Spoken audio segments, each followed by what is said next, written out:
3, 2, 1, valendo! FUVEST 2020, primeira fase. Vamos com tudo, monstro!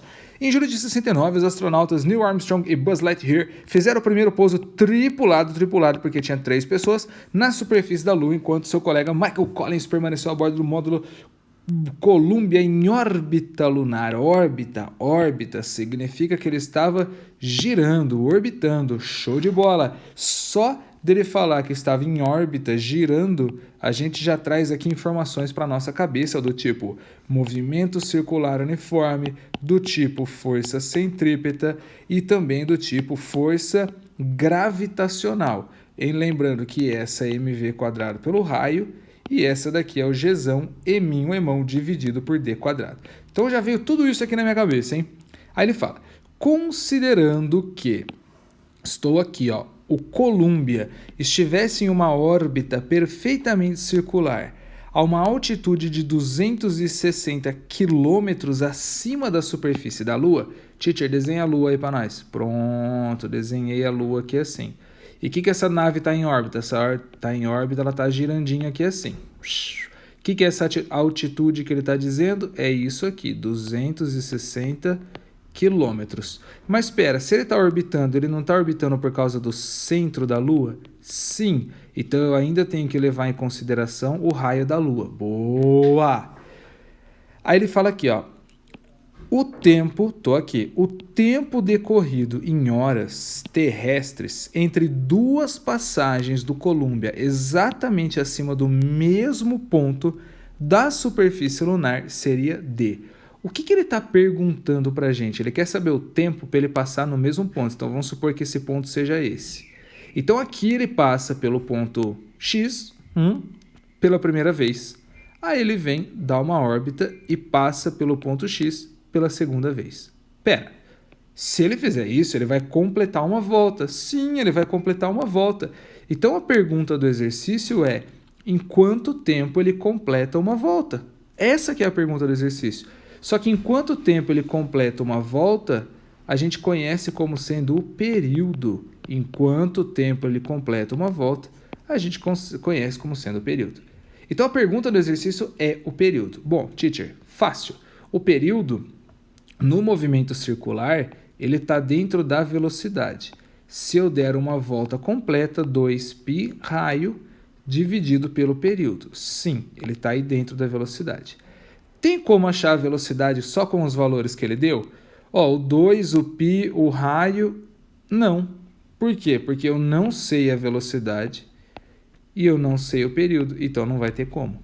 Ah, mas pera lá, a velocidade está aqui, ó, dentro da força centrípeta. Ué, mas eu não sei a força centrípeta. Como não? Como que você não sabe a força centrípeta? A força que aponta para o centro da Lua é a força de atração entre os dois, que é a força gravitacional. E a força que está apontando para o centro da trajetória é a força centrípeta. Não, então quer dizer que a força centrípeta é a força gravitacional é a força centrípeta? Sim! Como é a única força que está agindo nele, e essa única força faz com que ele gire, e essa única força aponta para o centro, fazer girar é centrípeta, apontar para o centro é centrípeta. Ser força de atração entre dois corpos é força gravitacional. Então, a força gravitacional faz o papel de força centrípeta. Então, a força gravitacional faz o papel de força centrípeta. Agora, eu vou substituir na equação. Gzão, emão, dividido pela distância ao quadrado, lembrando que essa distância é a distância entre os dois centros, igual a mv quadrado dividido pelo raio, lembrando que o raio é o raio da órbita.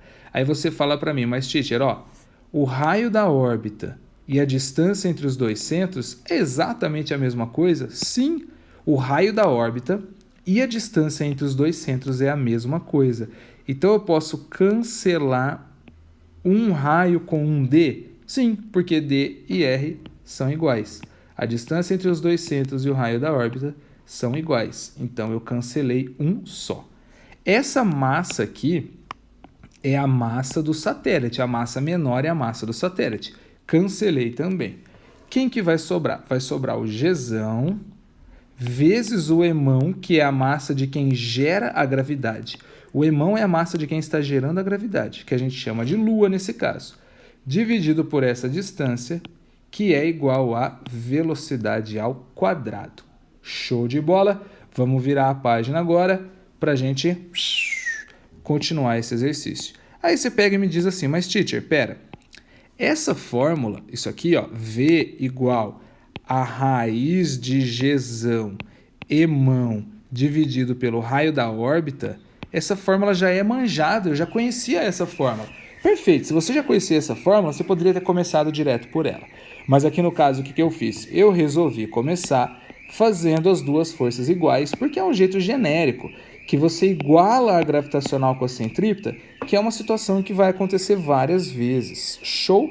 Então agora vamos lá. Se você lembrou a fórmula a partir daqui, vai na fé, vai nela. Então, ó, 2π raio pelo período, que é igual a raiz de Gzão Emão dividido pelo raio. Como que nós vamos resolver isso aqui? O jeito mais fácil é a gente elevar dos dois lados ao quadrado. O jeito mais fácil é levar ao quadrado dos dois lados. Então aqui vai ficar 4 vezes. O π ele falou que é 3, 3 ao quadrado 9. Aí aqui eu vou ficar com um raio. O raio vale 2 vezes 10 a terceira. Dá um zóio aqui, ó. O raio, ele vai ser o raio da Lua mais esse 260. Então eu fiz o raio da Lua 1740 mais o 260, para dar certinho os 2.000. Só que aí dá 2.000 quilômetros. No SI eu preciso colocar em metros. Sim, no SI você precisa colocar em metro. Mas olha esse Gzão que ele te deu. Esse Gzão que ele te deu, ele aparece, esse Gzão que ele te deu, ele coloca quilômetros. Então eu vou colocar a distância em quilômetro. Assim como o tempo não está em segundos, está em hora, então a minha resposta já vai aparecer em hora. Show? Então, como já tem o quilômetro ali na constante, eu vou usar essa distância em quilômetros. Então, 2 vezes 10 a terceira, só que ela está ao quadrado. E aí o período aqui embaixo também fica ao quadrado. Do outro lado, o quadrado só vai servir para tirar a raiz. Então, vamos lá. O Gzão, que vale 9 vezes 10 a menos 13. 9 vezes 10 a menos 13. Opa, coloquei 3, é 13. É 13 mesmo. A massa aqui, ó, a massa da Lua, 8 vezes 10 a 22. Olha que massa. 8 vezes 10 a 22. Já está em quilograma, show. E o raio, de novo, eu vou colocar 2 vezes 10 a terceira. Lembrando, o SI é tudo em metros e segundos. Se você olhar o Gzão e tiver metro e segundo, eu olhei o Gzão, tem quilômetro e hora, por isso que eu estou usando quilômetro e hora. Show de bola! Agora vamos fazer uns cortes aí, possíveis e necessários. Posso cortar logo de cara o 9 com o 9. Olha só esse corte aqui, ó. Eu vou simplificar 8 por 2, que vai ficar 4. Aí eu vou dividir esse 4 com esse 4. Mas, Tite, você arrancou todos os números aí, não sobrou nada. Calma, calma, foguetinho. Sobrou sim. 2 ao quadrado, 4. 10 a terceira ao quadrado, fica 3 com 3, 6. Dividido pelo período ao quadrado. Do outro lado, quem que estamos? Quem que estamos do outro lado? Ó, 10 a menos 13 com 10 a 22. Menos 13 com 22, que eu aprendi lá no Kumon, vai dar 9. Show? Dividido por 10 elevado à terceira. Nossa senhora, Tite, que muito louco. Olha só que muito louco, Tite. Se eu tirar 3 daqui, 3 daqui, aqui vai ficar 10 a sexta. Aí eu posso tirar 10 a sexta daqui com 10 a sexta daqui. Sim. Então quer dizer que sobrou 4 por t ao quadrado igual a 1. Sim. Aí eu vou passar o t quadrado para lá multiplicando. Vai ficar que t ao quadrado igual a 4. Então vai ficar que o t vale 2 horas. Esse é o período que a gente estava procurando. Alternativa B de Bulma. A Bulma é a mãe do Trunks.